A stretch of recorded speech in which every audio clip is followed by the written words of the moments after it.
Hello दोस्तों, clear concept channel में आप सभी का स्वागत है। मैं आप लोगों के लिए लेखपाल यूपी लेखपाल की आगामी परीक्षा जो आपकी 24 तारीख को होनी है उसके लिए प्रैक्टिस सेट लेकर आया हूँ जो दोस्तों आप लोग जीएस के लिए बहुत ज़्यादा उपयोगी होगा, इसलिए आप लोगों को वीडियो अंत तक देखना है। दोस्तों क्लास स्टार्ट करते हैं।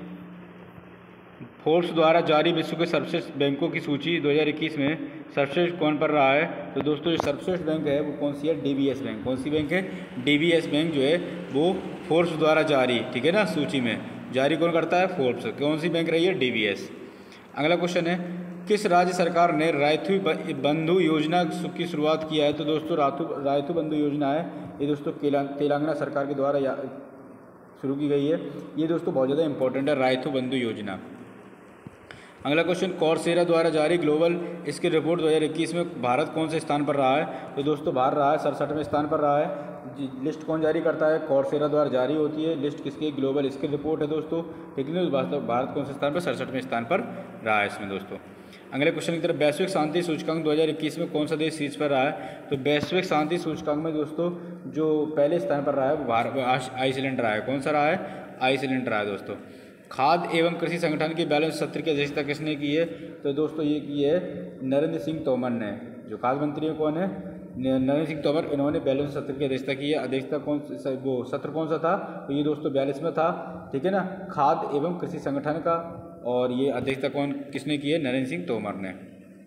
प्रधानमंत्री नरेंद्र मोदी ने विवाटेक सम्मेलन 2021 के 5वें संस्करण को वर्चुअली संबोधित किया है। इस सम्मेलन का आयोजन कहाँ किया गया था? तो दोस्तों इस सम्मेलन का जो आयोजन है वो फ्रांस में किया गया था। कहाँ पर किया गया था? फ्रांस में किया गया था। किसका? जो दोस्तों विवाटेक सम्मेलन है, कौन सा संस्करण था? 5वां संस्करण था। तो इसने आयोजन कहाँ पर किया गया है? फ्रांस में किया गया है। और अध्यक्षता किसने की? नरेंद्र मोदी ने की है, ठीक है दोस्तों। आदि प्रशिक्षण पोर्टल को किसने लॉन्च किया है? तो आदि प्रशिक्षण पोर्टल उसको दोस्तों अर्जुन मुंडा ने, ठीक है ना, जनजाति जो है ना, आदि प्रशिक्षण पोर्टल जो है, ठीक है दोस्तों। स्पोर्ट सर्वेयर ब्रांड प्यूमा के नए ब्रांड एम्बेसडर कौन बने हैं? तो दोस्तों प्यूमा के नए ब्रांड एम्बेसडर जो बन गए हैं वो आपके बन गए हैं युवराज सिंह। कौन बन गए हैं? युवराज सिंह जो प्यूमा के थे ब्रांड एम्बेसडर बन चुके हैं। रायमोना वन अभ्यारण्य किस राज्य का छठा राष्ट्रीय अभ्यारण्य है? तो जो रायमोना है दोस्तों ये असम का, कहाँ का? असम का दोस्तों है। तो असम में, और आपको याद दिला दूं तो पटकई बम भी असम में बन गया, अभी नया ही बना है पटकई बम। और ये नया कौन सा आ गया है? रायमोना वन अभ्यारण्य। और दोस्तों काजीरंगा जो है, ठीक है ना, काजीरंगा, मानस, नामेरी, ओरांग, ये सब कहाँ के हैं? असम के हैं दोस्तों। इसके बाद आगे बढ़ते हैं। कौन सा राज्य 2 करोड़ कोरोना वैक्सीन लगाने वाला देश का पहला राज्य बन गया है? तो दोस्तों वो बन गया है महाराष्ट्र। महाराष्ट्र राज्य जो है वो 2 करोड़ वैक्सीनेशन जो है पूरी कर चुका है, ठीक है दोस्तों। इसके बाद अगले क्वेश्चन की तरफ बढ़ते हैं। अगला क्वेश्चन है, भारत निम्नलिखित में से कौन सी जगह आप मुगल सम्राट हुमायूं के पुस्तकालय को देखने के लिए जाएंगे? भारत में निम्नलिखित में से कौन सी जगह आप मुगल सम्राट हुमायूं पुस्तकालय, कुल मिलाकर पूछने का तात्पर्य है कि जो मुगल सम्राट हुमायूं थे उनका पुस्तकालय कहाँ पर है? तो दोस्तों ये आपके नई दिल्ली में है, ठीक है दोस्तों।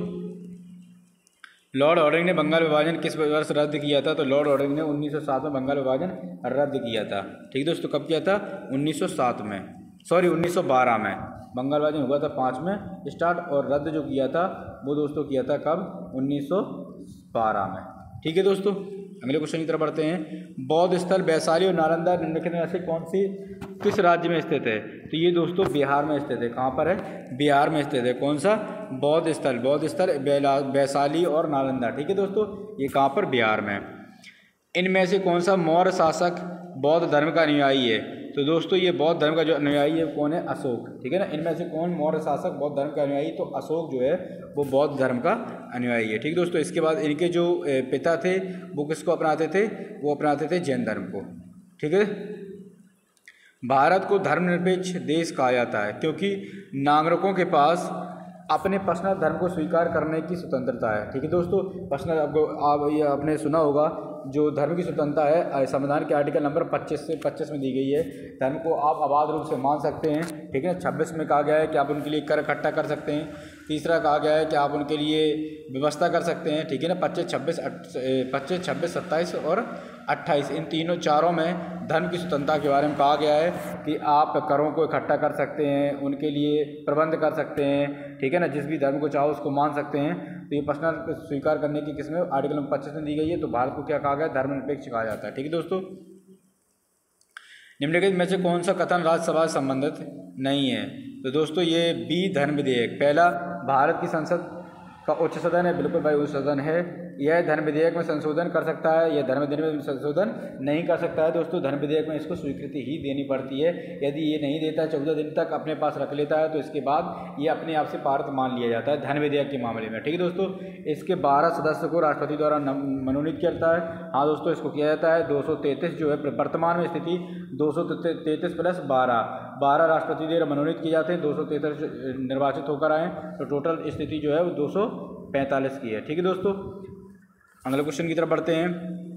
भारत के संविधान की 8वीं अनुसूची अनुसार कितनी भाषाओं को अनुसूचित किया गया है। तो दोस्तों 22 भाषाओं को अनुसूचित किया गया है। दोस्तों 22 भाषाओं में आपको याद करा दूं दोस्तों, तो इसमें जो आपका पहले 14 भाषाएं थी, जब हमारा भारत का संविधान बनकर तैयार हुआ था, उसके बाद 21वां संविधान संशोधन, कौन सा संविधान संशोधन, 21वां संविधान संशोधन 1967, ठीक है ना, 1967 में 21 संविधान सिंधी जोड़ी गई दोस्तों। इसके बाद आपका जोड़ा गया है 72वां संविधान संशोधन 1992 में, ठीक है ना, 71वां संविधान संशोधन 1992 में जोड़ा गया है। इसमें दोस्तों क्या जोड़ा गया है, नेपाली, कोंकणी, मणिपुरी जोड़ी गई हैं। उसके बाद तीसरा जोड़ा गया है वो दोस्तों है 92वां संविधान संशोधन 2003 में। इसमें दोस्तों मैथिली, डोगरी, बोडो, संथाली ये जोड़ी गई हैं दोस्तों।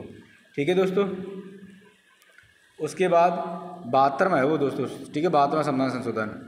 भारतीय संविधान के भाग 4 ए में 15 ए में मौलिक कर्तव्य निर्धारित किए गए। तो दोस्तों टोटल 11 मौलिक कर्तव्य, पहले 10 थे और 11वां बढ़ गया है 6 से 14 साल के लिए बच्चों के लिए निःशुल्क शिक्षा। ये दोस्तों जो आपका राज्य के नीति निर्देशक तत्व हैं उसमें आर्टिकल नंबर 45 की विषय वस्तु बदलकर क्या किया है, मौलिक कर्तव्य में रख दिया है दोस्तों। ठीक है दोस्तों, भारतीय संविधान का कौन सा अनुच्छेद भारतीय संसद को, भारतीय राष्ट्रपति को संसद के अवकाश के समक्ष अध्यादेश लागू करने का अधिकार देता है। तो भारतीय संविधान का कौन सा अनुच्छेद भारतीय राष्ट्रपति को संसद के अवकाश के लिए अध्यादेश जारी करने, अध्यादेश किसमें 123 में जारी किया जाता है। ठीक दोस्तों, अध्यादेश जारी किया जाता है किसके तहत, 123 के तहत आर्टिकल नंबर। वायुमंडल के किस परत के ऊपर महामंडल है। तो दोस्तों वो तापमंडल, किसके ऊपर, तापमंडल के ऊपर महामंडल है दोस्तों। कृष्णा नदी का उद्गम कौन सा स्थान है। तो महाबलेश्वर, ये पश्चिमी घाट से निकलती है दोस्तों और पूर्वी घाट की तरफ आकर गिरती है। कौन सी, कृष्णा नदी दोस्तों। स्वर्ण क्रांति किससे संबंधित है। तो स्वर्ण क्रांति दोस्तों फल से संबंधित, ये तो लेखपाल के लिए बहुत ज़्यादा रामबाण क्वेश्चन है। ठीक है दोस्तों, बहुत ज़्यादा आ सकता है ये क्वेश्चन। निम्न में से कौन सी नदी 5B सबसे बड़ी नदी होने के साथ पश्चिम से बहने वाली सबसे बड़ी नदी भी है। तो दोस्तों नर्मदा नदी है। कौन सी, नर्मदा नदी है दोस्तों। इसके बाद यादगीर, बीदर और गदग जिले राज्य में स्थित हैं। तो दोस्तों वो हैं कर्नाटक में। कहाँ पर, कर्नाटक। कौन सी, यादगीर, बीदर और गदग जिले जो हैं वो कहाँ पर, कर्नाटक में राज्य में स्थित हैं। ठीक है दोस्तों, ये बहुत ज़्यादा इंपॉर्टेंट क्वेश्चन है, यादगीर, बीदर और गदग। नेक्स्ट क्वेश्चन, निम्नलिखित में से कौन सा अंग आहार नली का भाग नहीं है। तो दोस्तों आहार नली का जो भाग नहीं है वो कौन सा है, यकृत और अग्नाशय। ठीक है ना, यकृत और अग्नाशय। ये दोस्तों आपके रहे 25 क्वेश्चन जो बहुत ज़्यादा आपके परीक्षा आपके पॉइंट ऑफ व्यू से बहुत ज़्यादा उपयोगी होंगे दोस्तों। यदि आपको मेरा वीडियो अच्छा लगा तो इसको लाइक करिए, सब्सक्राइब करिए, अपने दोस्तों के साथ शेयर करिए, इससे उनके भी पास ये इन्फॉर्मेशन पहुँच सके।